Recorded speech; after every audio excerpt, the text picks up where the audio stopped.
I'm Tari Vargas, Graduate Assistant and Lab Technician in the Department of Anthropology at Cal State Long Beach. This is a brief tutorial about Chicago-style citation using the author-date format. We will cover how to structure your citations in your references section and how to cite your sources in the body of your essay, referred to as in-text citations. Some of you are anthropology students like myself, and Chicago is the style we typically use, but you can use any citation style you're comfortable with. Let's first discuss how to structure citations in your references page. The Chicago Manual of Style recommends you use the title References in the author-date style, rather than bibliography or works cited, for example, as well as having 2 spaces between the title and first entry, and a single space between each entry. All references will be left aligned, and all lines after the first indented to the half-inch margin. For this paper, you've been asked to cite a minimum of 3 scholarly sources. Scholarly sources are sources that cite other reputable research in their works. Now, we'll cover a variety of resources that you're likely to come across in your research. To cite a book with a single author, you start with the name of the author, last name first, comma, first name, and if the author has a middle name or middle initial, it goes after the first name, followed by a period. Then comes the title, followed by a period, the place of publication, colon, the publisher, comma, and the date, period. To cite a book with multiple authors, you start with the first listed author, last name first, comma, first name, comma, then the second listed author, and every subsequent author is going to be listed first name, middle initial if they have one, last name. Once you're done listing your authors, they're followed by a period. The title of the book, period, the place of publication, colon, the publisher, comma, and the date, period. For an article or a chapter in an edited book, you start with the author of the article or chapter, last name, comma, first name, the date of publication, the title of the article or chapter, in quotations, followed by a period, then in book title, comma, edited by, then the names of the editors, first name, last name, followed by page numbers where the article or chapter are found, period, the place of publication, colon, and the publisher, period.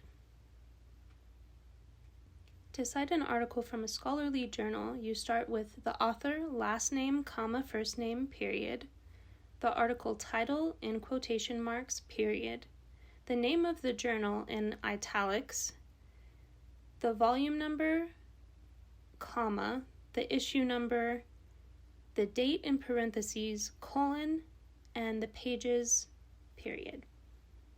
For an article from a scholarly journal retrieved from an online database, you start again with the author, last name, comma, first name, period, the title of the article in quotation marks followed by a period, the name of the journal in italics, the volume number, comma, issue number, publication date in quotation marks, colon, pages, comma, online database name, period.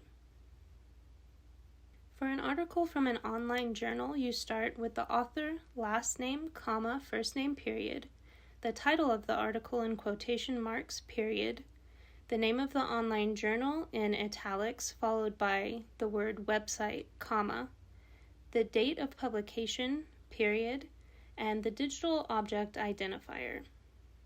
The digital object identifier is the permanent online location of the online journal article. You may use a URL here if the DOI is unavailable.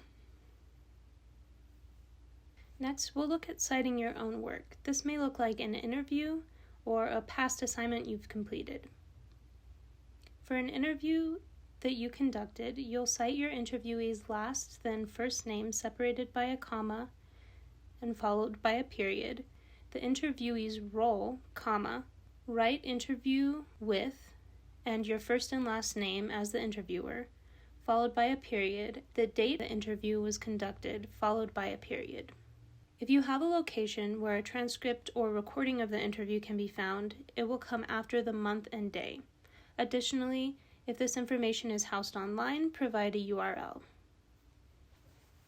If you want to cite a past assignment you've completed, you list the author's last name, comma, first name, period, the title of the assignment in quotations ending in a period, the name of the class the assignment was completed for, then what kind of assignment it was, for example, an essay, followed by a comma, the institution you were attending at the time, comma, and the year the assignment was completed. As for how to cite these sources in your text, there are a few different ways to do this. If you mention the author, title, and date of publication of the work you're referencing in a sentence, like this, you don't need to add any additional citation at the end of that sentence. Note that if you do cite these sources within your sentence, you'll want to add the date of publication after the author's name, the place of publication, colon, and the publisher in parentheses after the name of the book or other work. If you're summarizing main points from a text without referencing the author, work, or date in the sentence, you'll want to end your sentence with the author's last name and the date of publication in parentheses, making sure to put the period after the citation, like this. If you're referencing a specific quote from an author without referencing the author, work, or date in the sentence, you'll want to end your sentence with the author's last name, the date of publication, and page numbers separated by a comma in parentheses, again making sure to put the period at the end of the citation, like this. If you reference an author and work in your sentence while quoting a specific line, your in-text citation should only include a page number in parentheses at the end of the sentence, like this. These have been a few common examples of the types of sources you'll encounter as you build your essays. ChicagoManualOfStyle.org as well as Purdue OWL are both excellent resources to use if you need to cite a source in a format not included here. If you'd like some individual attention with citations, it's really helpful to reach out to a librarian. You can find links to make an appointment, message, or email a librarian through https://csulb.libanswers.com/FAQ/30483. If you have any additional questions, feel free to email me at turi.vargas@student.csulb.edu. I hold office hours on Thursdays and Fridays and will most likely get back to you during that time of the week. I wish you all luck wrapping up this semester.